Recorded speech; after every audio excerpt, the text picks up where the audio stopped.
नमस्कार प्रिय बच्चों, आप सभी का कहानी किस्से चैनल पर हार्दिक स्वागत है। आज के वीडियो में हम सुनेंगे संतान सप्तमी की व्रत कथा। ये व्रत भाद्रपद शुक्ल सप्तमी के दिन आता है। इस व्रत को स्त्रियां संतान की प्राप्ति के लिए, संतान की रक्षा व पुत्र की प्राप्ति के लिए करती हैं। इस व्रत को करने वाली स्त्रियां दोपहर को चौक फूरकर धूप, दीप, चंदन, अक्षत, सुपारी, नैवेद्य तथा नारियल आदि से भगवान शिव व माता पार्वती की पूजा करते हैं। इस दिन शिव जी को एक डोरा रक्षाबंधन हेतु अर्पित करके वरदान के रूप में वापस लेकर उसे धारण करके कथा सुनते हैं। इस व्रत को मुक्ताभरण व्रत भी कहा जाता है। तो आइए आज हम संतान सप्तमी की कथा सुनते हैं। एक बार श्री कृष्ण ने युधिष्ठिर को बताया कि किसी समय लोमस ऋषि मथुरा आए थे। मेरी माता देवकी व पिता वासुदेव ने भक्ति पूर्वक लोमस ऋषि की बहुत सेवा की। तो ऋषि ने उन्हें कहा कि असमय मारे जाने वाले पुत्रों के कारण होने वाले पुत्र शोक से मुक्त होने के लिए देवकी तुम संतान सप्तमी का व्रत करो। इस व्रत को मुक्ताभरण व्रत भी कहा जाता है। इससे तुम्हारे सारे शोक भी दूर होंगे और तुझे एक लंबी आयु वाला पुत्र प्राप्त होगा जो असमय नहीं मरेगा। राजा नहुस की रानी चंद्रमुखी ने भी इस व्रत को किया था। तब देवकी ने कहा कि मुझे इस व्रत का विधि विधान बताइए और मुझे रानी चंद्रमुखी की कथा भी सुनाइए। तब लोमस ऋषि ने कहा कि अयोध्या के प्रतापी राजा का नाम नहुस था। उस अयोध्या नगर में एक ब्राह्मण रहता था। उस ब्राह्मण का नाम विष्णुदत्त और उसकी पत्नी का नाम रूपमती था।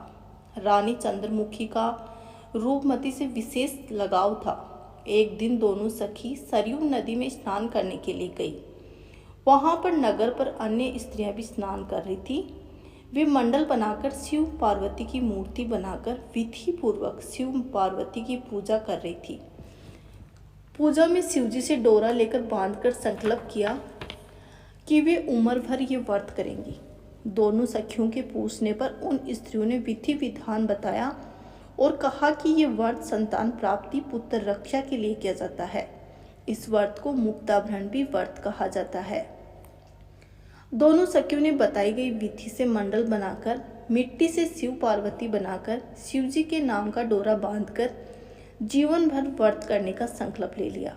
किंतु वो दोनों सखी घर आकर अपने संकल्प को भूल गई। परिणाम स्वरूप मृत्यु के पश्चात रानी वांदरी का रूप और रूपमती मुर्गी के योनि में पैदा हुई। कालांतर में पशु योनि मुक्त होकर पुनः वो मनुष्य योनि में पैदा हुई। चंद्रमुखी राजा पृथ्वीनाथ की पत्नी बनी और रूपमती ने एक ब्राह्मण के घर जन्म लिया। रानी का नाम ईश्वरी था। वह ब्राह्मण पुत्री का नाम भूषणा था।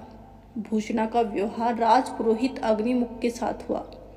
इस जन्म में भी वे दोनों बड़ी प्रीति थी। भूषणा को इस जन्म में पूर्व जन्म में किया हुआ अपना संकल्प याद आ गया और वह अपनी शादी के उपरांत इस व्रत को रखने लगी।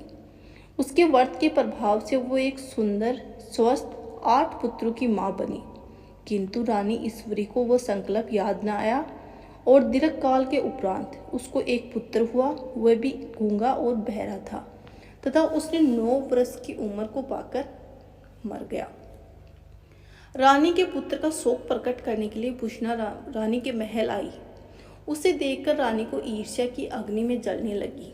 रानी का बहुत अपने मन को समझाया किंतु रानी का मन था कि माना ही नहीं। अंततः उसने भूषणा के बच्चों को भोजन पर आमंत्रित करके भोजन में बच्चों को जहर खिला दिया। किंतु सप्तमी व्रत के प्रभाव से बच्चों का सिर तक नहीं दुखा। अब तो रानी की जलन दुगनी हो गई। तब उसने अपने नौकरों को आदेश दिया कि उन सारे बच्चों को यमुना नदी के गहरे जल में फेंक दो। व्रत के प्रभाव से बच्चे वहां से भी बच गए। तब रानी ने क्रोधित होकर बच्चों को जल्लादों के हवाले कर दिया और जल्लादों को कहा कि इन बच्चों का कत्ल कर डालो। जल्लादों ने आज्ञा का पालन करके बार बार बच्चों को मारने का प्रयास किया, लेकिन वो बच्चे हर बार बच रहे थे। ये समाचार को सुनने के बाद रानी अपनी क्रोध और ईर्ष्या को भूलकर आश्चर्य से भर गई।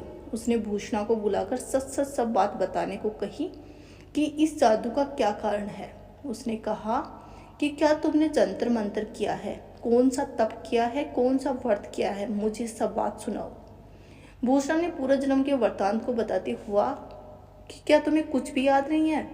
रानी को कुछ भी याद न आया। तब उसने भूषण ने रानी से कहा कि तुम अयोध्या नरेश नहुस की रानी चंद्रमुखी थी और मैं कुलीन ब्राह्मण की पत्नी रूपमती थी।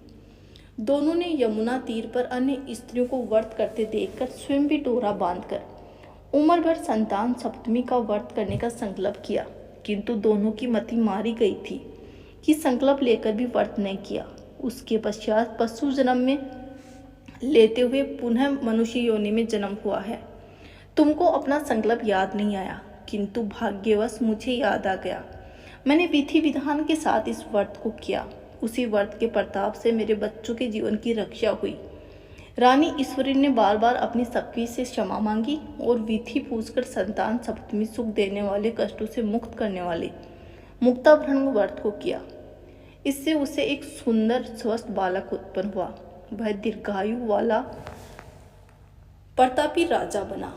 इस प्रकार ये कथा कहने सुनने व्रत करने वालों सभी को पुत्र सुख संतान सुख देना, भूषण जैसे पुत्रों की प्राप्ति होना, रानी ईश्वरी जैसा दुख किसी को ना आवे। बोलिए भगवान शिव की जय। बोलिए माता पार्वती की जय।